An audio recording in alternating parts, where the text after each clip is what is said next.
Normalmente esse é o perfil que não ouve muito bem. Esse é o perfil que quando você estiver falando e ele estiver ouvindo, ele vai para uma fuga, que é o celular. E aí ele vai olhar para você e vai falar: desculpa, eu não entendi, perdão. Desculpa, eu não entendi? Então você quer a audição total, mas você não quer fornecer a audição total.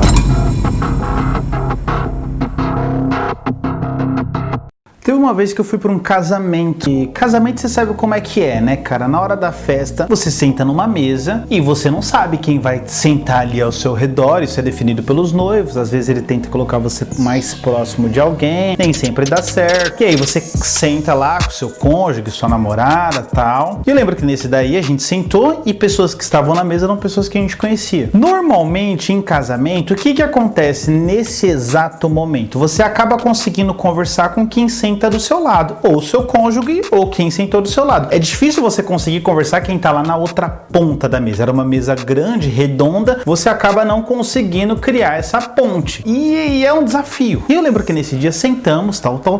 Só que tinha um cara que tava nessa mesa que não conhecia ninguém. Ele era da parte de amigo, sei lá, do noivo, e a gente era da noiva, ou enfim. Mas ele não conhecia absolutamente ninguém. E cara, a mesa, ela começou a se comportar de uma forma que foi interessante. Começou a surgir um assunto onde toda a mesa conseguia participar. Então, enquanto uma pessoa falava, as demais, de uma forma muito gentil e educada, elas ouviam o que o outro tinha para dizer. E alguém levantava a mão, fazia uma consideração, o outro ia fazendo, e um assunto foi puxando o outro, e a gente começava a falar desde filosofia, a política, a ideologia de gênero. Foram vários assuntos rolando. E esse cara que não conhecia ninguém, cara, ele tava ali empolgado e participando, ele tava na vibe e, sei lá, aquilo foi muito louco pra ele. E eu lembro que os caras, amigos dele, olhou pra ele, eles estavam lá numa outra mesa e falou: ô fulano, vem pra cá, a gente conseguiu uma cadeira pra você. Aí ele falou assim: não,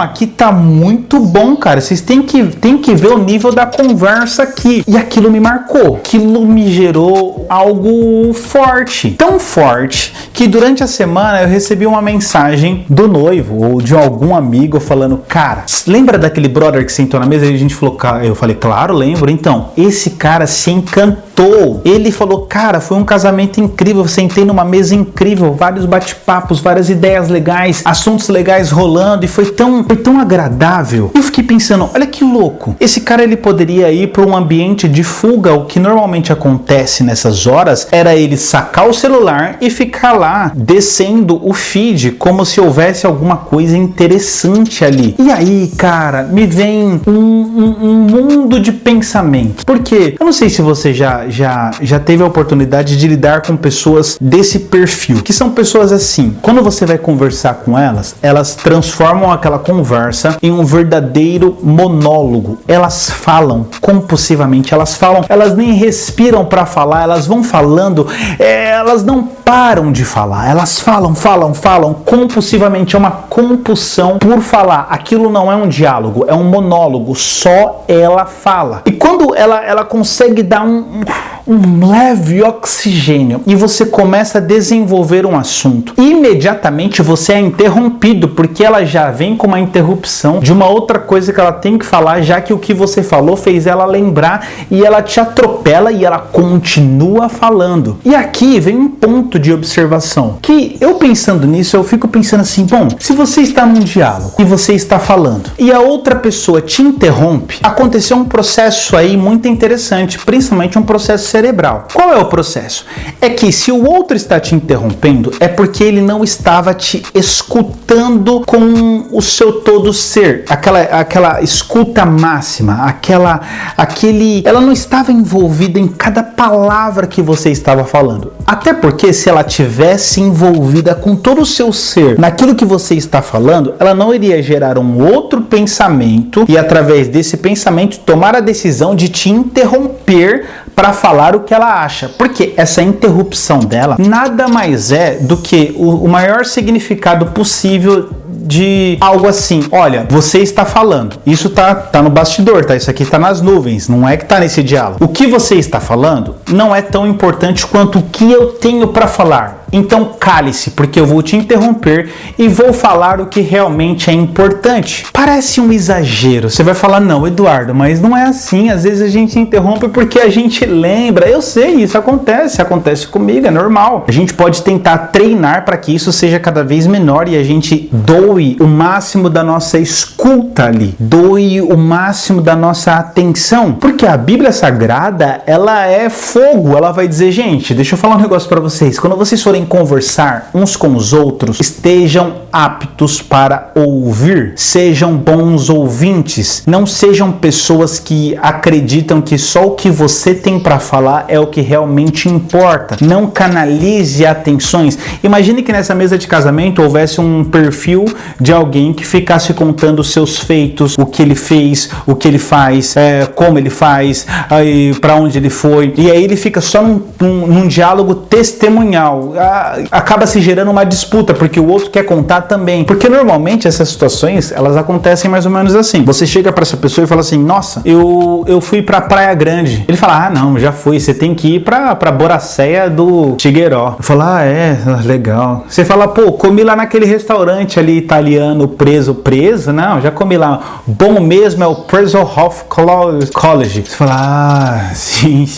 Nossa, eu assisti Vingadores esse final de semana. Não, já assisti. O bom mesmo é só a experiência que ele teve. O bom mesmo é só o que ele faz. O bom mesmo é só o que ele tem. O bom mesmo é só o que ele é. Ele entra num universo de disputa e autoafirmação na inconsciência dele. Ele acredita que todo diálogo ele é pautado por essa zona. Então ele tem que se autoafirmar, ele tem que se colocar numa posição de ser maior, ele tem que colocar numa posição de ser melhor, absolutamente em todas as situações. Normalmente esse é o perfil que não ouve muito bem. Esse é o perfil que quando você estiver falando e ele estiver ouvindo, ele vai para uma fuga, que é o celular. E aí ele vai olhar para você e vai falar: desculpa, eu não entendi, perdão.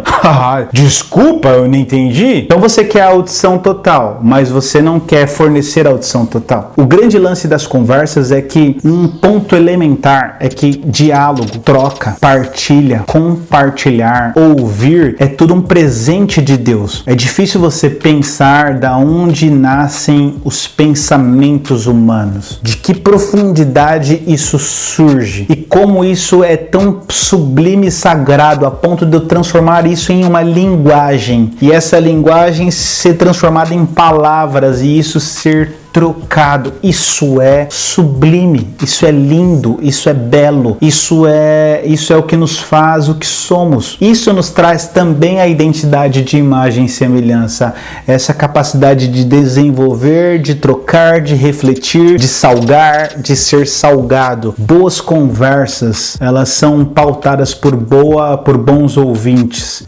Tem uma grande história que eu achei, sempre levei ela no meu coração. Diz que um homem chegou numa festa e ele não conhecia absolutamente ninguém e ele tava lá meio perdido tal, e ele sentou na sala ali e um homem sentou ao lado dele e ele fez uma pergunta pro homem, o homem começou a conversar, o assunto começou a rolar e esse homem começou a falar e se empolgar e contar da vida e contar dos feitos e o outro foi só ouvindo, estimulando, trocando, partilhando e aquilo foi num crescente até que esse homem falou: pessoal, parem a música, por favor. E o cara que tava do lado falou: eita, pega, esse cara é importante. Ele falou: parem a música, só queria fazer um brinde e um agradecimento, porque hoje eu encontrei o meu melhor amigo. Esse cara aqui é simplesmente fantástico. Nós estamos aqui conversando por horas e eu estou impressionado como ele é tão gentil e humano. Como é que é seu nome mesmo? O grande elemento aí é que o estímulo desse para que o outro falasse, o estímulo dele para ouvi-lo fez com que gerasse um ambiente de conexão. Não estou dizendo que o outro, ao ficar falando como um monólogo, fez bem, mas o ouvir aqui